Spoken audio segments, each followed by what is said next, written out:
It's interesting, Warren, isn't it? Because one thing that I seem to observe, I don't know whether anybody else spots this, but every time the Prime Minister seems to go out somewhere, there's $2 billion here for this, there's a couple of $1 billion for roads, there's the new family support package, there's always something, there's just money coming out. That seems counterintuitive with a cost of living crisis where households are having to trim their budgets. The government just seems to keep on spending more. And that comes up in the stats that this is genuinely one of the highest spending governments in recent times. Oh, it's the highest spending government this country has ever seen. And $2 billion doesn't get you what it used to. And that's part of the problem. Inflation has helped the budget a lot through bracket creep. And this government, as Stephen just alluded to, has been out there spending it. They have actually had the opportunity to do what governments in Australia have been doing for the last 40 years, and that's get back to balance sustainably. But the thing that's really changed with this government is they've completely thrown out the Charter of Budget Honesty, and there is no ambition to return the budget to balance at any stage in the future, maybe 10 years down the track, which is just mythology. So, yeah, they are throwing money around. And, of course, the big issue is that structural shift in the size of government in our economy, which is the biggest we have seen since the late 60s, early 70s, is going to have tremendous implications and is having tremendous implications for the rest of us. It is squeezing out everyone else. And you're seeing that in the labour market, this narrative that the public sector spending and the public sector generation of jobs is saving the economy from recession in the face of a weak private sector simply doesn't bear out the reality of the matter. They're squeezing the private sector out. So I want to put it to you that this government, which you might have had hopes for a Labor government being a reforming type Hawke-Keating style government where it, sort of privatises things and really tries to address, sort of issues with the business sector. In many ways, it's become as much a centralised government as we have seen in recent times. And that, in many ways, is of concern to the business community. Well, yeah, and it is a reforming government because they are changing our society and economy in ways that are completely at odds with what we've been doing for the last 40 years. Hawke and Keating reformed this economy, from top to toe to allow market signals and market prices to be the main driver of what happens in our economy. And they are walking that back. And so they are reforming. It's just that it's reforming in a way that a lot of people don't think of reform. We think of reform, particularly us economists, as a way to make the economy more efficient, to make the allocation of resources more effective, and of course take advantage of technology and all this sort of stuff. What we've been doing for 40 years, they aren't doing this. They are centralising, as you say. They are big government. And of course, all these jobs that are being generated in health and social assistance, which is their care economy initiative, are phenomenal quantum. It's the biggest employer in the economy by a mile.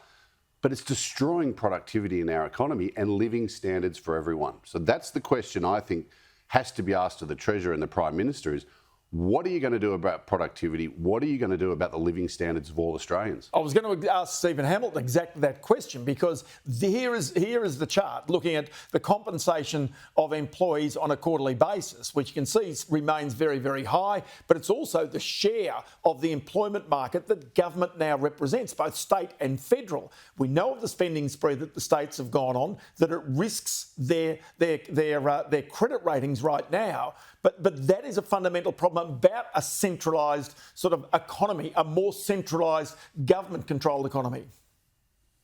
Yeah, since the government was elected, government spending as a share of GDP has gone from about 24.5, which was its long-run average. It hovered around there for decades, and it's jumped right up to 27.5. So that's the fastest run-up in government spending since the Whitlam government. Now, yes, Warren and I are very concerned about inflation. We're very concerned about interest rates. We're concerned about the short-term macroeconomic management, and it matters for that. But there's a bigger problem, which is ultimately governments can help determine the long-run growth trajectory of the economy. And that over decades is really what determines our standard of living, right? And every dollar we move from the private sector to the public sector, we've got to pay for that. We've got to pay for that with taxes that act like a handbrake on our economy, right? So, I'm genuinely quite concerned about the long-run growth prospects for Australia with government spending that I think is not well designed. It's not super efficient. It's not well targeted. We get a huge amount of waste in things like the NDIS We've had massive amount of waste in defence in history. So if we don't sort of get that public side of our economy working more efficiently and restrain it to the degree we can, as Warren said, I think it will come at a huge cost to the private sector and ultimately to our living standards. Because everybody talks productivity, but you can also talk competitiveness. Because the fact of the matter is, with energy policy driving up the price of energy, with wages policies that drive up the price of wages, with tax policy that leaves Australia's taxes much higher than they are overseas, Australia's private sector, being crowded out by government, makes its choice and says, we can make more money in America. We're going to shift capital to the United States rather than leave it in Australia because it's a bigger market and we can make more money there. Yeah, so when I said in the current financial year, the government has taken $21 billion of spending decisions, imagine what $21 billion could have bought us in making our tax system more competitive, right? Imagine the kind of investment incentives we could have put in place. Imagine the personal income tax rates we could have in place. We could have done generational reform to our kind of capital income tax system. We could have done all sorts of things that would have made our economy more productive, raised our GDP per capita, made us all richer. But instead, we've chosen an alternative path. And so, we have to be constantly thinking as economists about that opportunity cost. What was the alternative that we gave up? $21 billion in a single year is a truly extraordinary amount of money, more than stage 3 tax cuts cost, for example. And we just kind of frittered it away over a few years without really thinking about its consequences. And I think if we keep doing that year after year after year, we're going to run into serious trouble. I mean, I've said, the former Singaporean Prime Minister said that we'll become the poor white trash of Asia. And I think, if we keep on this track, that's exactly what we'll be.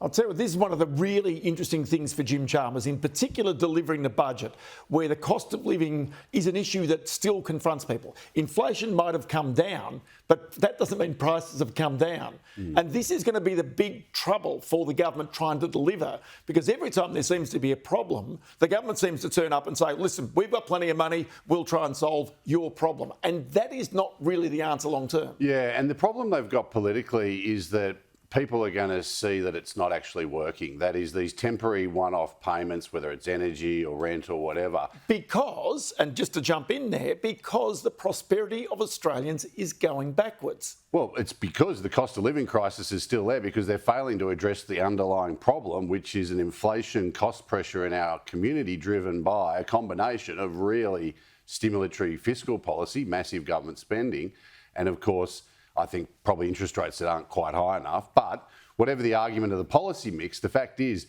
people are, this idea that inflation's come down, the printed CPI is mythology. They've poisoned that with these subsidies. Inflation is running at 3 to 3.5. You go back 10, 15 years, if we'd had inflation of that level, any of our other central banks would be, having nightmares about how much they've got to raise rates, and we're cutting rates and inflation's above target.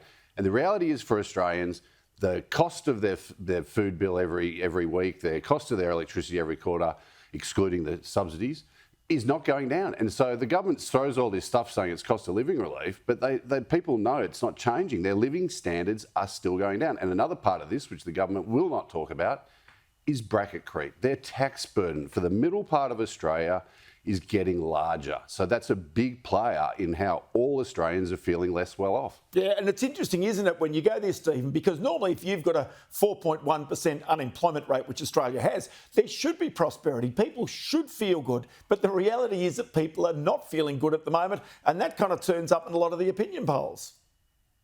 Yeah, so, I mean, the positive side of the government story is that they have the strongest labour market just about in Australian history, right?